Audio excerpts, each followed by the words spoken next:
This is Whangārei Road, central Auckland. Most people call it K Road.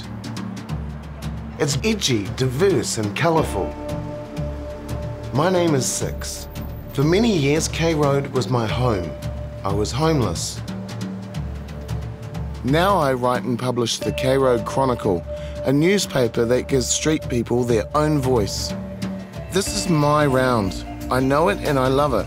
But now I want to venture out and hear stories from the homeless community who live beyond K Road. Since our last series, the world has changed for everyone. This includes our homeless, whether on K Road or around the country. Yeah, I was really worried about it because how do you self-isolate when you sleep on the street? The homeless community were completely unaware of what was happening. I had friends of mine calling, a week into lockdown going, Six, where are you? Where is everybody? Nobody is around. Is it Christmas? Everything was on hold, and like the rest of the country, I went into lockdown. But as soon as restrictions lifted, I hit the streets to try and pick up where we left off. I wanted to find out the effect COVID-19 really had on the homeless. What's this? Hello. Do you need a pretend customer? I do. Thank you. I think people have been locked out so long, they're just keen to get out and about. During lockdown, the homeless were temporarily housed in motels around the city. Anita had been living on the streets before the crisis. So you're indoors or? Yeah, I'm in a motel. Oh, emergency housing. How's that been, like, during lockdown? We were all sitting down by Likewise and we didn't know what was going on and they chucked us in a vehicle and took us to the motel. Yeah. Lifewise was one of many organisations that helped. Its office above Merge Cafe looks after the homeless of K Road. Cafe manager Manu is proud of the role they played. We had outreach team that was working. There was food prepared every day so that people don't come out their temporary housing and stick to their self-isolation.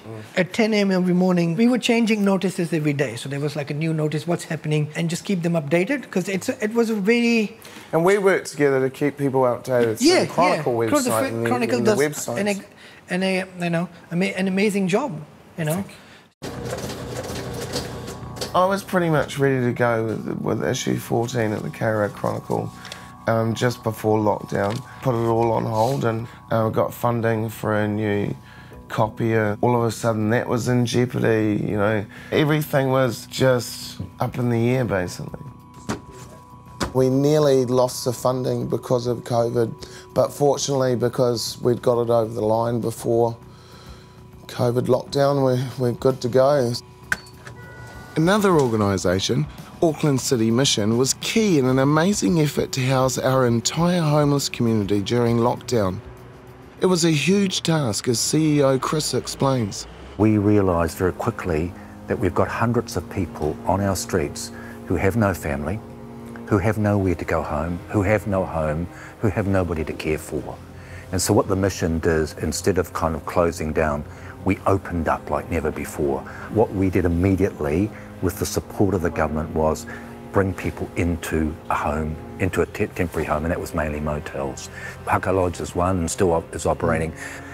Over 40 of our staff actually left their own homes so that they could come and work. So we had to put those staff in motels. Linda was one of those working for the City Mission during lockdown. The sort of team here at the Mission would love to have had months more to plan it, but I think we did an amazing job. So when you're homeless, how do you self-isolate? Where do you go? Actual isolation is not something our community, it's just not normal for the street community to be isolated. So in a really quick way, it didn't take weeks or months. You know how bureaucracy usually slows things down? This just happened like that. What sort of places were you providing for our street whānau? So we got beautiful motels. So people went in, people had beds, showers, security, food delivered every day. And then corned beef and some baked beans. Chicken and vegetables, soup. Oh, you'll be eating. So I'm coming around to your place for dinner.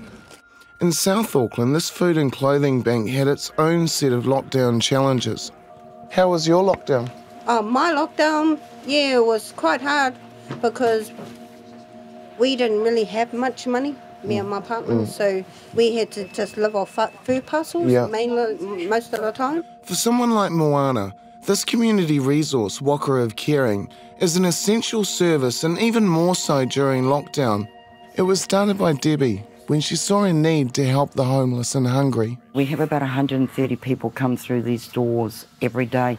While the efforts to house the homeless during lockdown have had many positive effects, the long-term solution is not as simple as that. What I've noticed on the K Road community is a lot of people that were housed under the COVID lockdown are drifting back to the streets. I think they did it the wrong way. I think they should have all put them in one motel, but we've got them in Whangārei, Papakura, Manurewa, Half Moon Bay.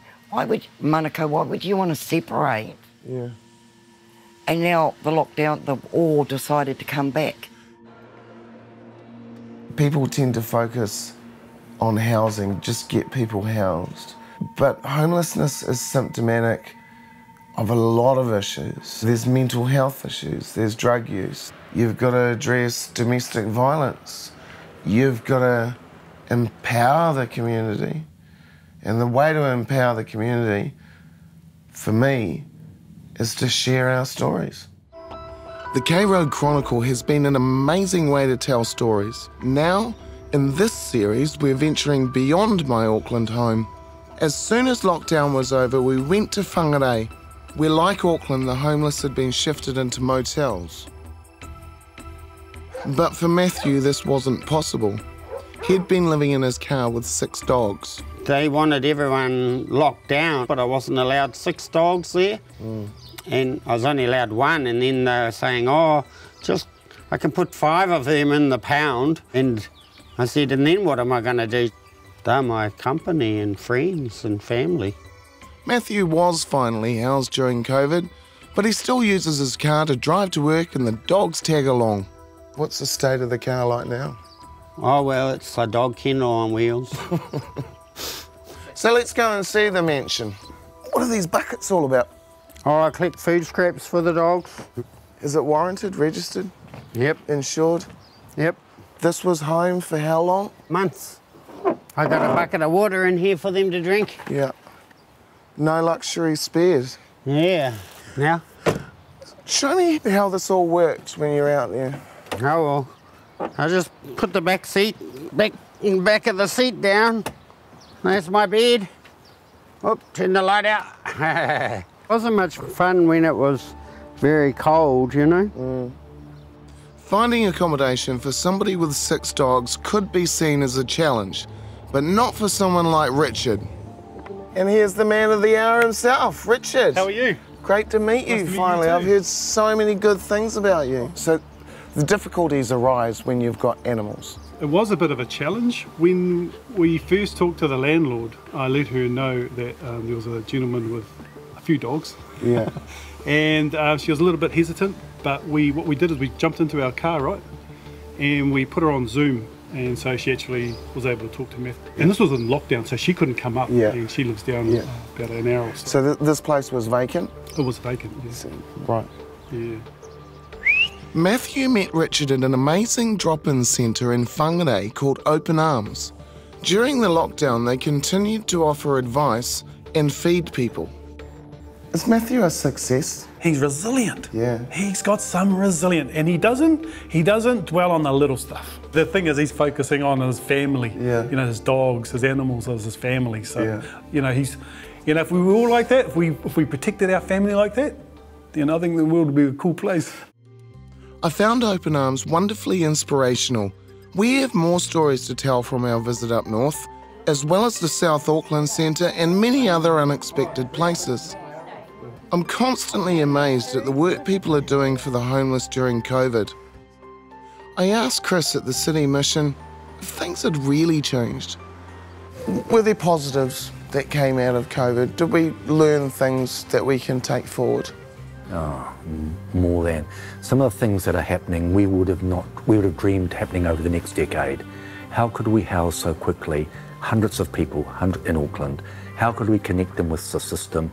How could we do what we're doing so rapidly So I think it's very remarkable. Yeah, the challenge now is, can we keep it up and not go back?